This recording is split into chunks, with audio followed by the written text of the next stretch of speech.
Well, hello everybody. A slight change in format today, but I did want to cover the petition against digital ID. I think it's quite an interesting development. As you can see there, it's got 2,450,000 signatures, and I noticed that the signatures were going up by about 40 to 60 every 10 seconds, which you will see there if we stay on that page, right? So, petitions alone aren't really enough. They aren't really going to do anything. But I think it's important as a publicity stunt. Well, not a stunt, but it's important to show other people intention. It's a good way of publicizing the issue, getting more people interested in the issue. And it's the first step for a lot of people, the first step into taking some, not control, but doing some activism and being a little bit proactive. But why I wanted to look at this particular poll is because if you look at the map, to see which areas are voting most intensively or signing the petition most intensively, it does tell us an awful lot. Right, here's the map of the UK, and you can see the darker maroon the area, the more signatures there are. So in the darkest areas, over 5% of the constituency has signed the petition. In the lightest areas, which are yellow, it's only between 0% and 0.71%. Now, I feel that this chart isn't exactly accurate because the greatest concentrations are just over 5% in the dark maroon areas, but overall, 2.25 million people have signed, which must be a greater proportion of the actual electorate than 5%. So it seems to indicate that the spread can't be from under 5%, as suggested by this key. There must be, more people. I mean, there's only 67 million in this country. A lot of people are registered to vote because they're young.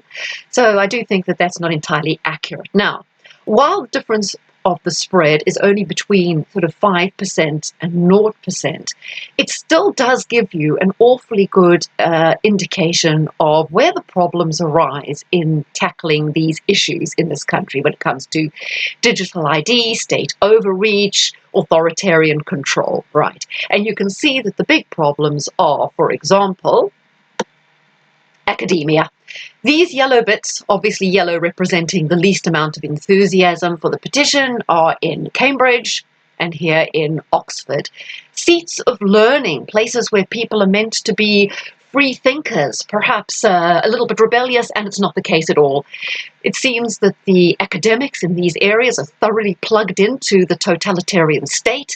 Their opinions, the things they teach, totally align with the current regime, and therefore they're not going to be pushing back. Plus the fact they're on very good salaries, they work for universities, and therefore they're going to be on PAYE, they're not self-employed, they won't be influenced as much through the tax hikes. They probably earn an awful lot of money if they go on digital ID.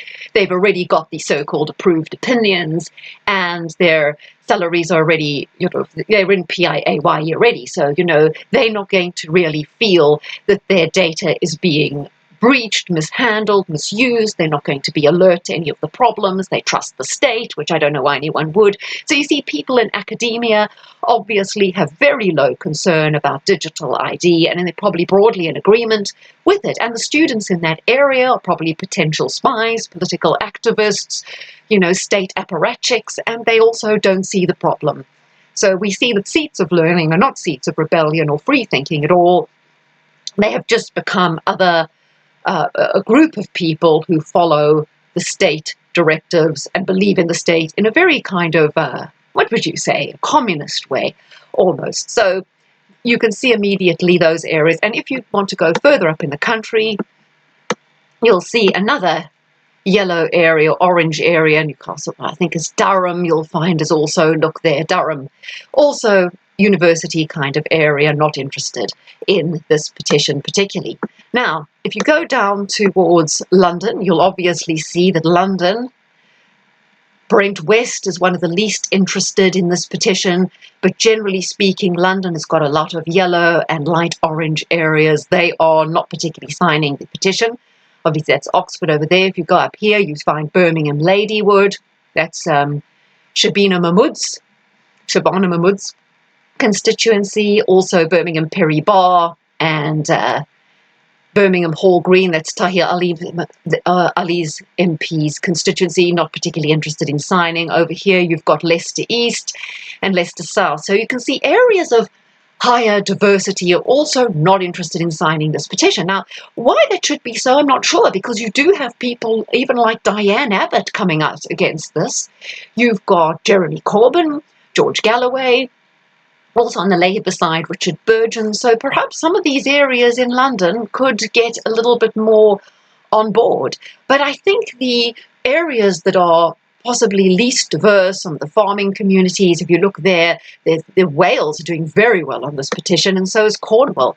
So I think when you get a high immigration area or second generation immigrants, they're possibly not as concerned about civil liberties as people who have a British heritage and have been brought up to believe in, you know, what would you say, values around freedom of expression, freedom of speech, and democracy. You can see why immigration is very valuable to the state, because people who are immigrants or second generation don't perhaps have the same aversion to state control. Maybe the countries they came from were very controlling, or were even worse, so they don't perceive the UK as bad. Or you also have the fact that in a lot of these areas we looked at, like London areas, Luton, Leicester, Birmingham, maybe a lot of people receiving some sort of state help via benefits, child tax credits, and people won't bite the hand that feeds them. They're not going to feel they're really in the state system in so many ways, plugged into it, that they won't perhaps want to rock the boat, or they just won't see the danger. Now, it's interesting to me because Wales and Cornwall are some of the most deprived areas of the UK, also heavy with farming, and as you can see in those regions, they are voting strongly, well, not voting, signing the petition in much greater numbers. This particular area, that's North Cornwall, St Austell and Newquay, very interested. Over here we've got Glastonbury and Somerton, very interested in signing the petition. You'll also notice that the east of the country are very enthusiastic, and we know the east of the country is heavily voted for reform and Brexit. For example, even in these Labour heartlands up there in the northeast, look how heavily they're voting.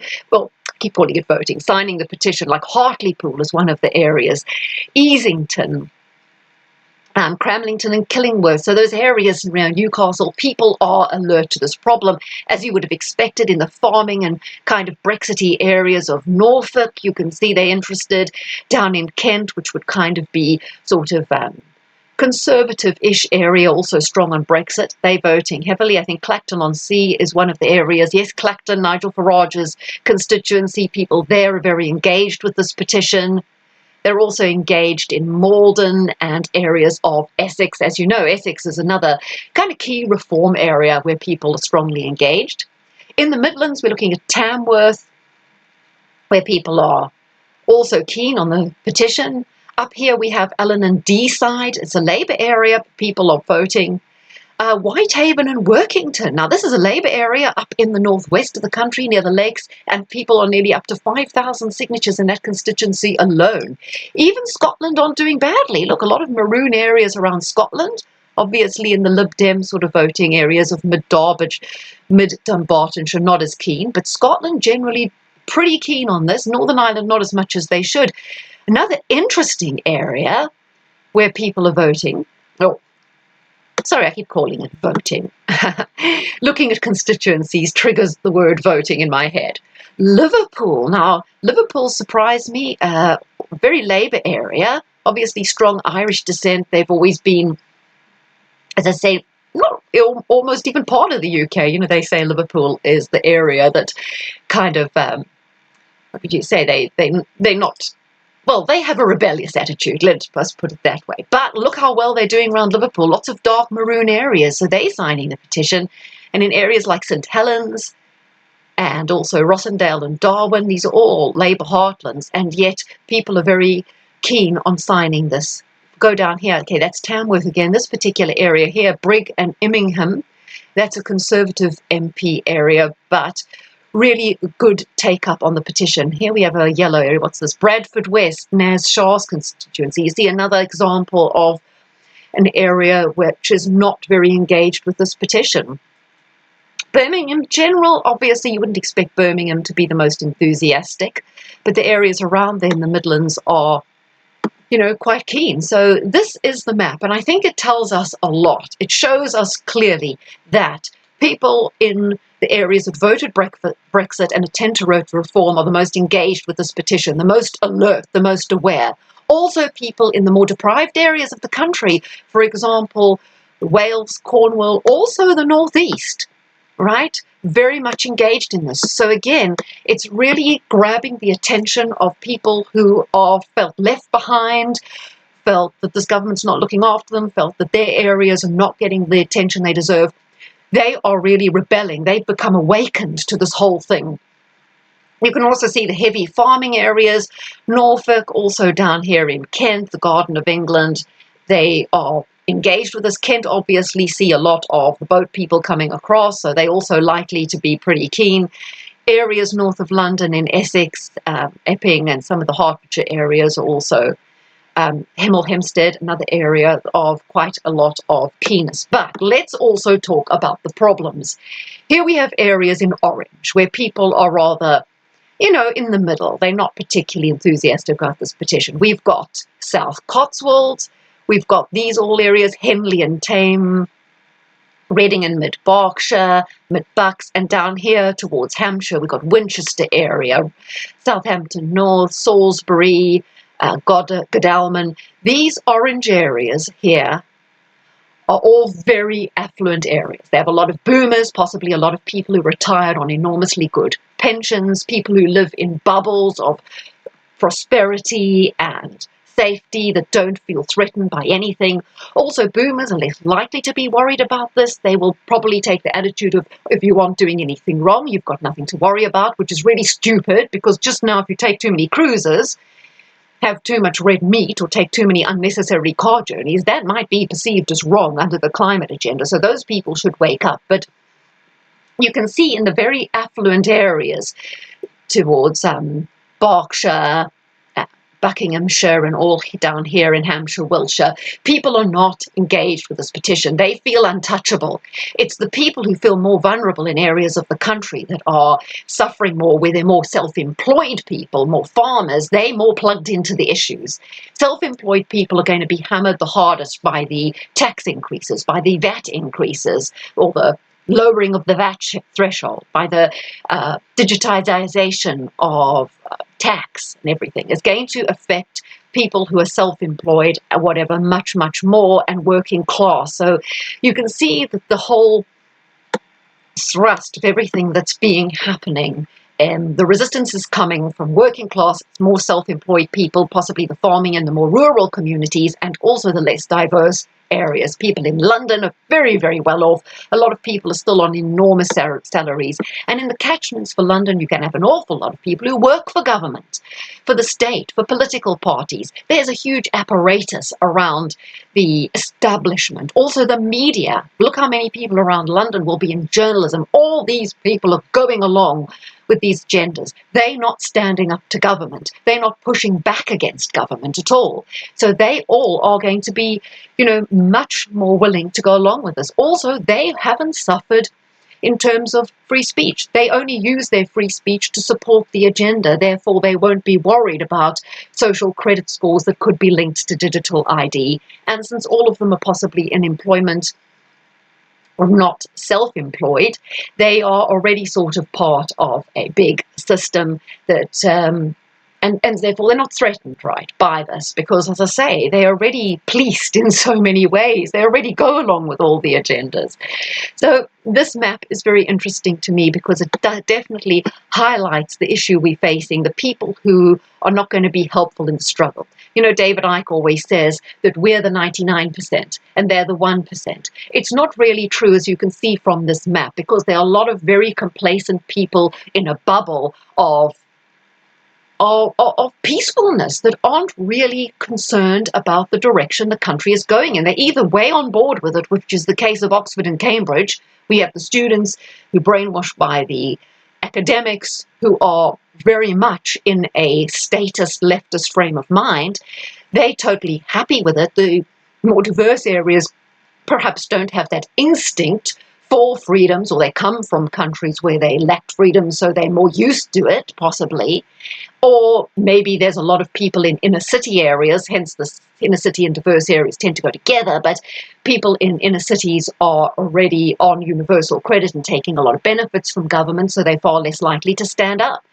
But as I say, big correlations between people who vote Brexit, reform, and people pushing back. And you can see there's an awful lot of Labour areas. Now, there is pushback from the Conservatives like Jacob Rees-Mogg, Kemi Badenoch, obviously Nigel Farage, Rupert Rowe, Ben Habib, all those people pushing back.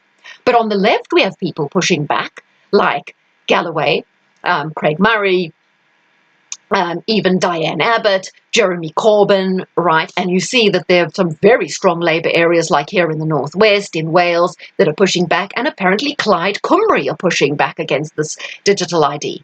I presume the Scottish nationalists are totally for it. But it's interesting that this is an issue that can potentially unite left and right. I know that watching the hotel protests, there were some people there from the Stand Up to Racism, and obviously they're totally opposed to people who are protesting the hotels, but there was some agreement that both don't like digital ID, because obviously the Stand Up to Racism people are very pro-Palestine, and they've also suffered some quashing of their freedom of speech in terms of Palestinian Action being made a prescribed terror organization, so they're also feeling it a little bit. And as we know, George Galloway is feeling it a lot. He was detained coming back from Russia. Don't know if he came back via Dubai or not, was suggested, but not really important, but he arrived at Gatwick. He was detained. He wasn't arrested, and according to him, if you're not arrested, then they don't have to give you get more rights once you're arrested. So he was detained, not allowed to leave, but because he was detained under the Terrorism Act, there is no right to remain silent, and therefore he had to spend 4 hours answering questions. He was under the impression that his wife was free and that she would be able to phone his mother and his lawyer, but in fact she was detained for even longer, for 5 hours. So for him that was a big wake-up call and something that he is going to be highlighting, and he was highlighting on his show. Some people suggested maybe it was because he was meeting Jackson Hinkle, and he said himself in a tweet that one of the main things he was asked about was Jackson Hinkle. I know there's some people that suspect him of being some sort of Fed or Russian spy. I have no idea. I haven't followed him extensively, but he does seem to have been hatched out of an egg. He's only, born 1999. He's pretty young. He's hit the ground running. It's always a little bit of suspicious when these people come around and they're very young and very influential. Interesting chart as well, Mars conjunct Pluto in Scorpio. His moon, he's born in California, could be moon in Scorpio, or if he's moon in Sagittarius, born later in the day, moon is conjunct Mars conjunct Pluto in Scorpio. So it does add an interesting flavor to old Jackson Hinkle, doesn't it? And we might look at a bit at his chart. Anyway, I hope you enjoyed that, guys. And very interesting. I just wanted to say as well is when you look at George Galloway being detained under the Terrorism Act, when you look at what's going on with Charlie Kirk, that they've fed us a narrative no one is buying. No one believes that a bullet that can be used to kill elk, that can basically go through a moose, come out the other side and kill another moose behind it, managed miraculously to not, do far more damage to Charlie Kirk, not to blow his head off kind of thing, not to be too dramatic. No one's buying this narrative about the bullet. There is so many flaws in it. Also, no one buys the fact that there was no footage of this lone gunman scouting the area, getting up on the roof. There's tons of CCTV around. Everyone's saying, where was the ambulance? Where was the stretcher? Why was he bundled away by a whole lot of his sort of friends? Why was the whole scene not turned into a crime scene with a forensic tent? Why was it suddenly dismantled very, very, very quickly without any analysis, blood spatter, blah, blah, blah? This 101 rabbit holes you can go down on the story, and maybe that's what they're doing as well. They know that they're going to be conspiracies and speculation. They know they can't stop them, so they poison the well with so many conspiracies that people don't know which one to go down and which one could be true. But the overall thing is, whatever conspiracy people choose to subscribe to, there's absolutely no doubt that the official version cannot be true. And when you actually have the no inquest, question marks over whether there even was an autopsy, no crime scene preservation, and a doctor coming out talking in the Daily Mail, the doctor that attended Charlie Kirk, saying it was a miracle and he's got this special structure to his neck that was so miraculous because the bullet didn't go through his neck and there was no exit wound and people behind him were spared through this miracle. It's nonsense. And the fact that they're actually foisting that kind of nonsense on you tells you something. So, back to my point. George Galloway's arrest. The fact that they are purposely foisting upon you a narrative over Charlie Kirk, which just cannot be true, and now a government that is deeply unpopular, ramming through this extremely authoritarian digital ID that they're going to blackmail you to have, they're going to threaten you, no job if you don't have your digital ID, no access to public service, no access to benefits, right? So it's emotional, it's not emotional blackmail, it's blackmail for you to get it, shows you that these governments will do whatever they want to do. There's no one holding them to account. There's nothing to stop them. They're a juggernaut. They're a runaway train. They can tell you any bull about Charlie Kirk's murder, and you just have to put up with it and accept it. They can foist digital ID on you, even though they are extremely unpopular, and this is against British values of freedom, and there's numerous reasons to be worried about. They can arrest people under a terrorism act and cause great stress to people. These governments will do whatever they want to do. They have got so much power, they're not accountable, and this is, what people need to kind of grasp onto. Where's the democracy here? Where's the, they are just trampling all over our rights, our freedom of speech, and look how little there's to stop them. The press are running cover for them. There's very, very little to stop what's going on. They basically do what they like, lie to your face, gaslight you shamelessly, and what happens? It just carries on, right? So, it's kind of interesting what's going on. Anyway, hope you enjoyed that.